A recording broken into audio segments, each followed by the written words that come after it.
Nang makita niyang bumagsak ang kanyang mga kasamahan sa labanan, na puno ng matinding galit ang Sword Saint, ipinangako niya sa sarili na wawasakin ang bawat isa sa mga halimaw na ito. Upang magawa yon, isinagawa niya ang isang hindi maiisip na hakbang, nang may matibay na determinasyon, isinaksak niya ang kanyang napakalaking espada sa sarili niyang katawan, agad na bumulwak ang dugo, na hindi mapigilan ang pag-agos.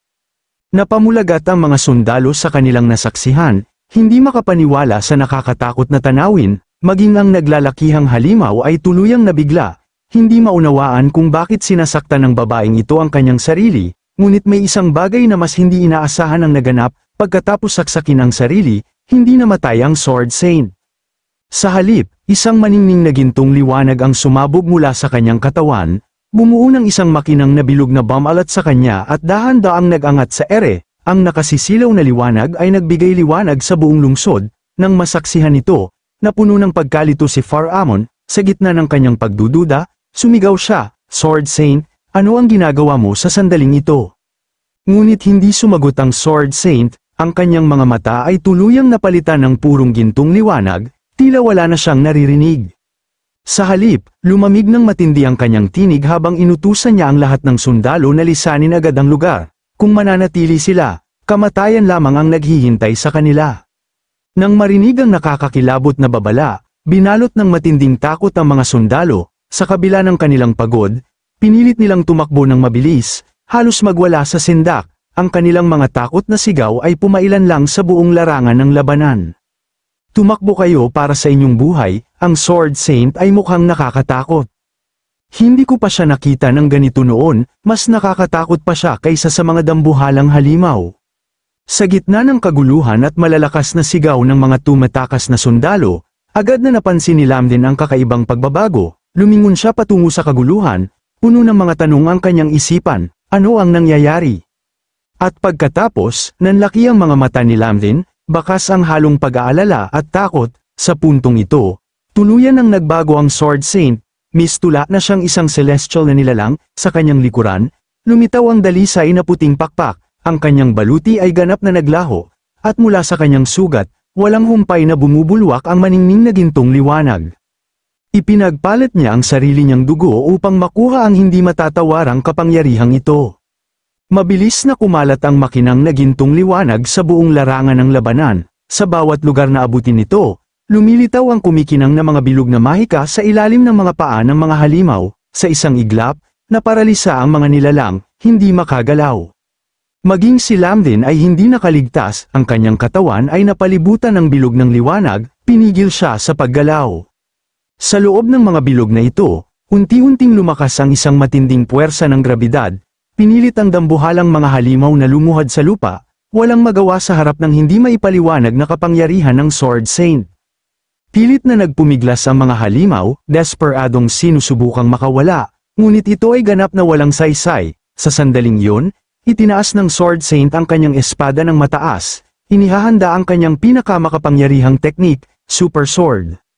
Mula sa kanyang sugat, bumulwak ang gintong enerhiya at nagtipon sa talim ng kanyang espada, sa isang napakalakas na pag-igkas, inihataw ng Sword Saint ang kanyang espada sa mga dambuhalang halimaw.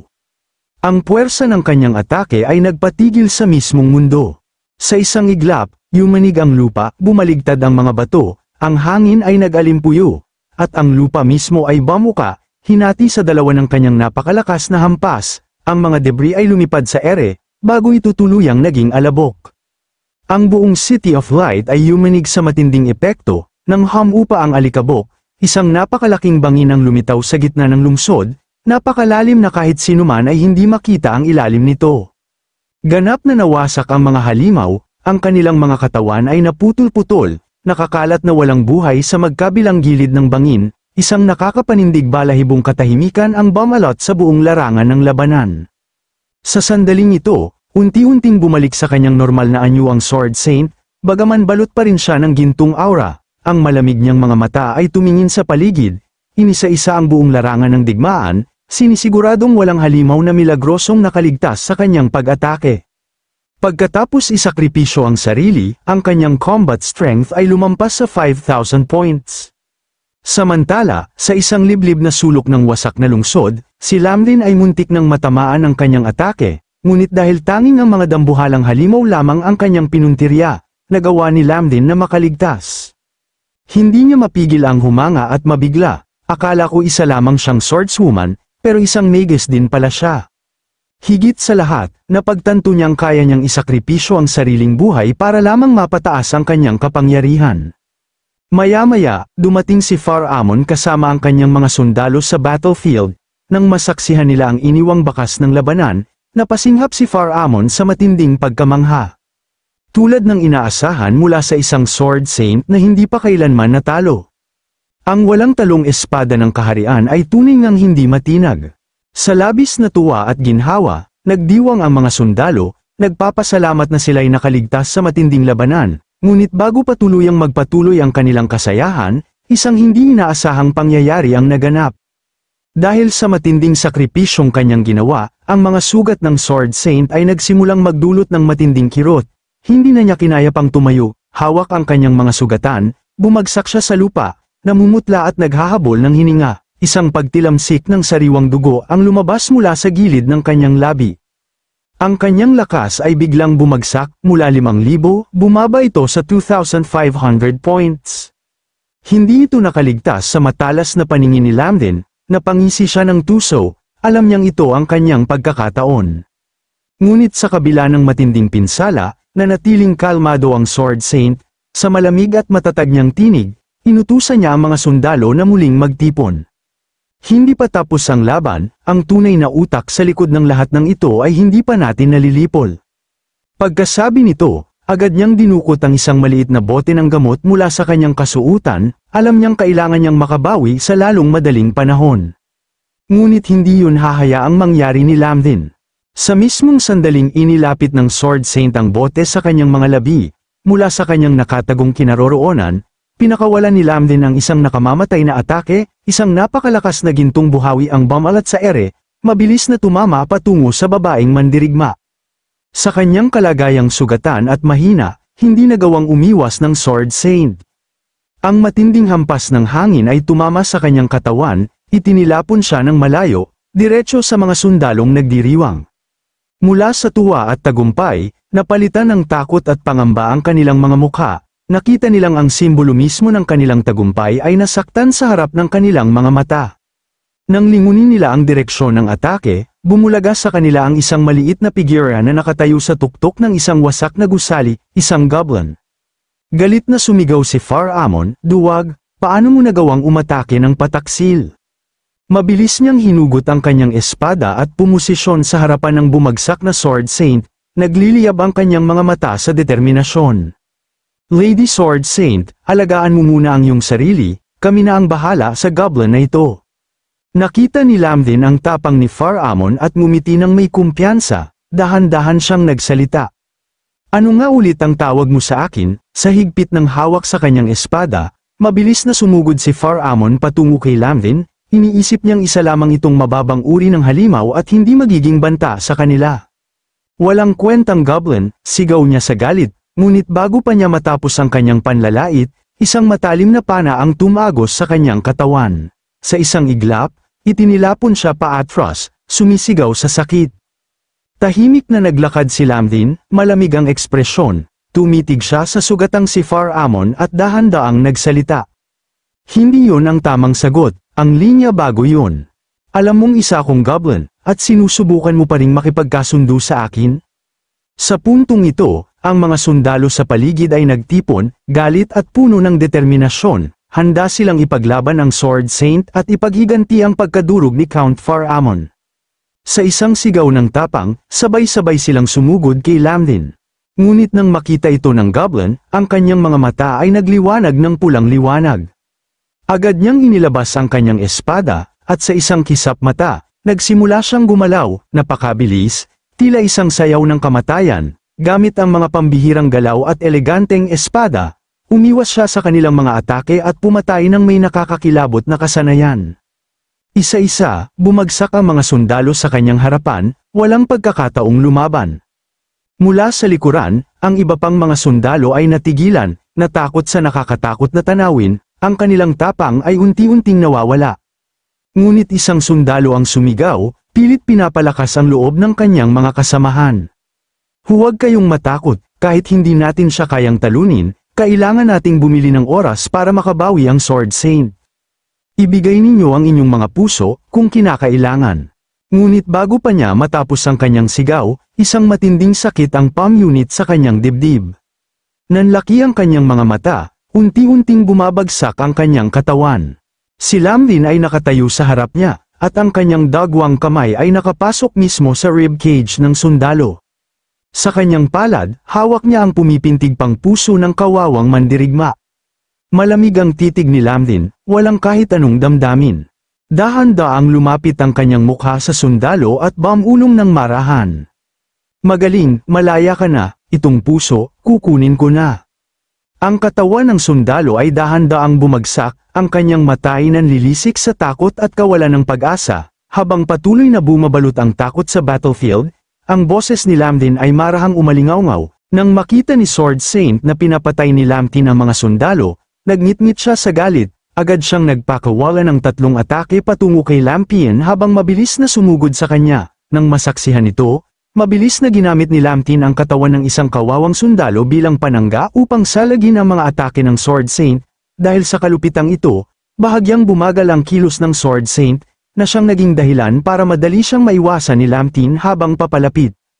Sinamantala ni Lamlin ang pagkakataon at bumilis pa lalo ang kanyang kilos, gamit ang matinding bilis upang makalapit mula sa likuran ng Sword Saint para magbigay ng matinding dagok.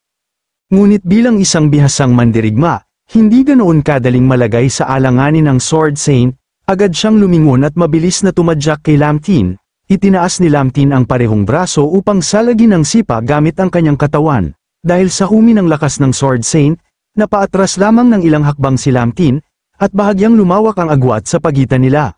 Ngunit hindi siya gaanong nasaktan. Sa halip na umatake muli, pinagmasdan muna ni Lamlin ang Sword Saint. Sa pagsusuri niya sa sitwasyon, napagtanto niyang magiging napakahirap talunin ito.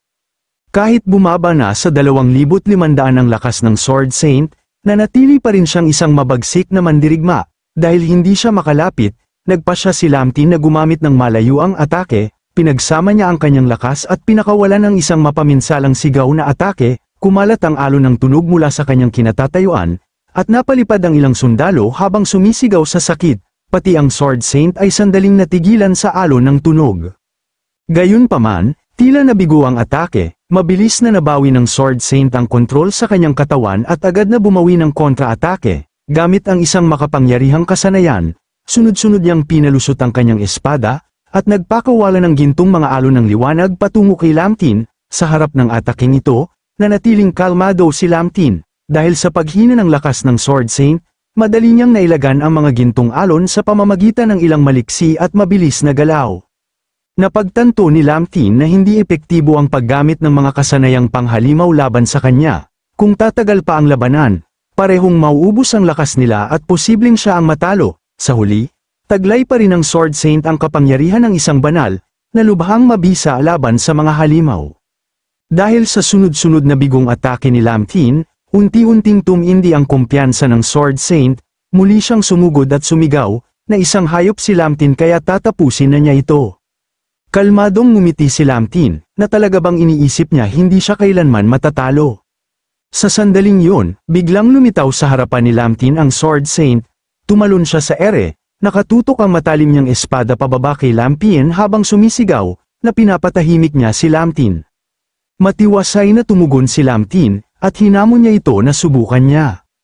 Pagkatapos noon, ginamit ni Lamlin ang kasanayang quick shift, at sa isang malakas na talon ay lumayo siya sa pwesto. Ang lugar kung saan siya nakatayo ay agad na nawasak ng matinding atake ng Sword Saint. Ang galit na galit nitong mga mata ay nakatutok sa bawat galaw ni Lamlin.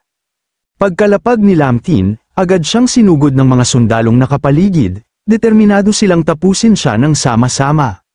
Gayunpaman, hindi sapat ang kanilang kakayahan sa pakikipaglaban kumpara sa kanya. Mabilis na sinunggaban ni Lamlin ang isa sa mga papalapit na sundalo at inihagis ito diretso sa Sword Saint. Ang hindi inaasahang galaw na ito'y ikinagulat niya, dahilan para siya'y mapahinto. Tinitigil niya ito na may sakit sa mga mata, habang ang katawan ng sundalo ay dumudulas sa lupa. Samantala, ipinagpatuloy ni Lamtin ang pag-atake sa iba pang mga sundalo, sa di mapaniniwalaang bilis. Pinakawalan niya ang sunod-sunod na mga hiwa gamit ang kanyang maliit na punyal, walang kalaban-laban ang mga sundalo, tanging mga sigaw ng sakit ang umalingaw-ngaw sa buong larangan ng labanan. At hindi siya huminto roon, patuloy na inihahagis ni Lamtin ang mga sugatang sundalo sa direksyon ng Sword Saint na humahabol sa kanya, habang sinasalubong ang mga kawawang sundalo, galit na sigaw niya, na isang halimaw si Lamtin at hinamon pa niya ito, na kung matapang siya ay humarap ito. Ngunit binaliwala ni Lamtin ang kanyang mga salita. Patuloy siyang umatake ng pasulong, walang habas na pinapatay ang sinumang haharang sa kanyang landas. Naniniwala siyang ang pagpuwersa sa Sword Saint na umiwas sa mga katawan ng sundalo ay magbibigay sa kanya ng kalamangan sa bilis, hanggat makakapagtagal siya hanggang sa masira ang kanyang espiritu at humina ang depensa, maaari na niyang gamitin ang kanyang kasanayan na ang Blood of Destruction, isang teknikong magpapawalang silbi sa mga banal na kakayahan ng Sword Saint, maglalagay ng debuff sa lahat ng kanyang katangian, at magpapalakas sa pinsalang maibibigay niya rito. Ang habulan sa pagitan ni Lamtin at ng Sword Saint ay tumagal ng buong 1 oras. Sa paligid ng Sword Saint, nakahandusay ang napakaraming sugatang sundalo, umuungol sa sakit, ang ilan ay umiiyak at nakikiusap, napatayin na lang siya dahil hindi na niya matiis ang paghihirap na ito. Tapusin na niya ang kanilang pagdurusa at ipaghiganti sila nito. Ang mga desperadong sigaw ay nagpahinto sa Sword Saint, ang habulan ay humantong na sa napakaraming sugat at kamatayan, hawak ni Lamtin ang isa pang sundalo bilang panangga, may nakakalokong ngiti siyang sinabi, hindi ba't nakakabagabag o baka nakakaaliw ito, siguro dapat tapusin na lang nila ang labang ito ngayon na, kahit anong mangyari, sa huli siya pa rin ang matatalo. Nagngit-ngit sa galit ang Sword Saint, na hindi na siya makakatakas pa, sigaw niya habang tinaas ang kanyang espada at umatake diretso kay Lamtin, nang makita ito ng sundalong ginamit ni Lamtin bilang panangga, natakot ito, ngunit sa mismong sandaling yon, itinapon ni Lamtin ang sundalo sa kanyang harapan, tumama ang atake ng Sword Saint diretso sa katawan nito, agad itong napatay, isa yung kakila-kilabot na tanawin. Ngunit ngumiti si Lamtin nang may panlilibak, naging matagumpay ang kanyang plano.